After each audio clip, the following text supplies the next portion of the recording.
Our first guest, oh my gosh, is an activist, a philanthropist, and the author of a new book that exploded in popularity the day it came out. Okay, this is my copy.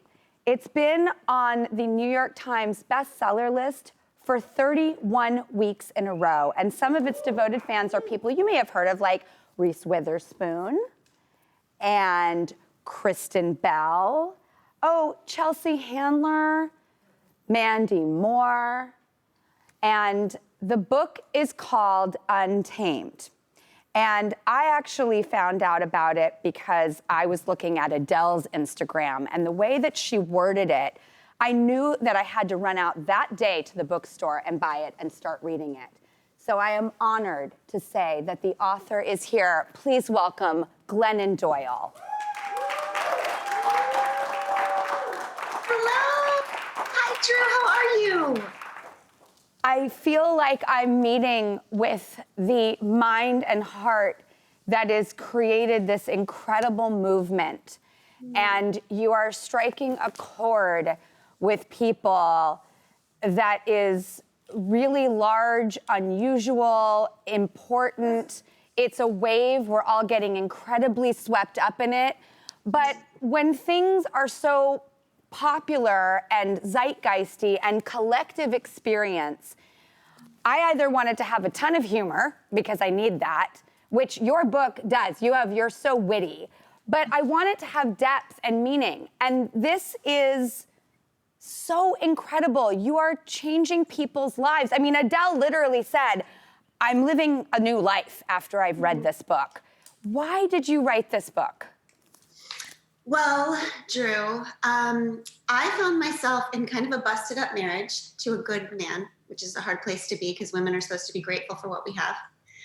And in the midst of all of that, of trying to heal the marriage, I fell madly in love with a woman. And when I saw her, this self rose up in me that I recognized as the self I was before the world told me who to be. And it really felt like a life or death situation. Am I going to honor this self and really rock the boat? Or am I going to abandon myself again? And instead, I decided to abandon everyone else's expectations of me and to follow that love with Abby. And what I found, Drew, is that sometimes we have to go outside of the world's expectations and ideals for us to find a love and a family and a faith and a nation and a world that doesn't require us to abandon ourselves anymore. And revolution happens when women stop abandoning themselves. I mean, this is what my copy of the book looks like. It's like, I don't know if you can see that, but every single line is almost annotated on a page. There are phrases and sentences that you say, and we're filming a time management segment, and there was this amazing book, I Know How She Does It, where she breaks down the time in life to an Excel spreadsheet. And there was so much less time in life than I would have guessed as a Pisces who has no concept of numbers and time. Me too. Are you a Pisces? Yes. I think in colors. Oh, okay, this explains a lot. We need guides. When books become really important and they become of movement, it's because they are speaking about what and how to do. The what is something we all grapple with. The how is something we all need. And your book is about the how. And I must say that the relevancy of this year and the understanding of we have finite time here on this earth.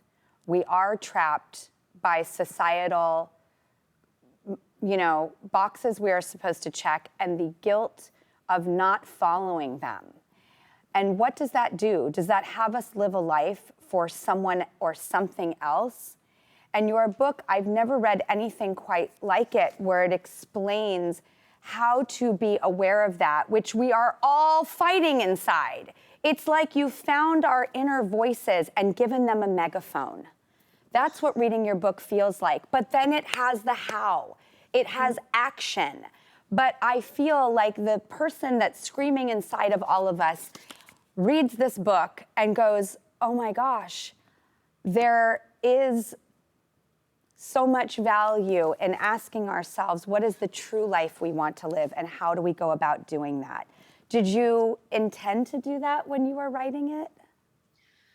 I mean, I was trying to give voice and life to the self inside that felt trapped beneath, the ideals and expectations that we have for women. And I think I started recovering that self in sobriety.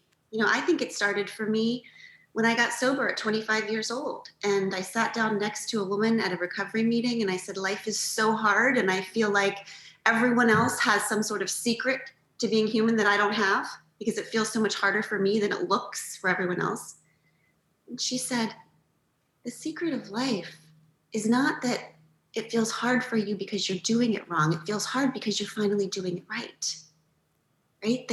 That being human is hard, and sitting with uncomfortable feelings and not numbing them is hard. That's one of the things in your book that means so much to me, is you're speaking of, and if you're in cognitive therapy or, anyone who embracing the pain and the discomfort, because we are all doing everything, whether it's on our phone or having a drink or eating food or talking even to someone just about it, but not really getting to the bottom of it. We are all desperate to avoid the pain and discomfort. And the way that you help us get excited about it is so actionable. And you've gotten sober, you found a whole new life path. I find that if you are talking about big ticket items, this is the book for you. If you are talking about small changes, this is the book for you. If you are talking about how to get in touch with your truth and your inner voice, this is the book for you.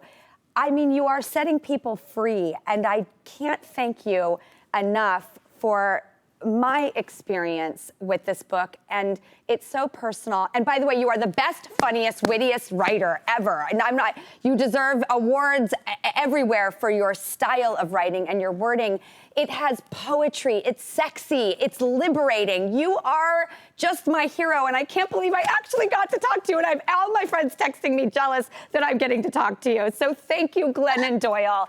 Untamed, the New York Times best-selling book, the liberation, the beauty, the poetry. Thank you so much, Glennon, for coming on this show. Drew, thank you. And I just want to say one thing to you. You and your team are doing such a beautiful job with this show. My favorite art is art that is particular to the artist and is also about all of us. And that's what you are doing with this show. It feels like it's about all of us every single day. I know it's not easy. Keep going. You are doing it, sister. You are doing it. I trust in you. Thank you for telling me that. I will carry that with me. And that's exactly what I want people to do with the show. Carry it with you, the humor, the heart, all of it. You are humor and heart, Glennon Doyle. I can't believe I got to meet you.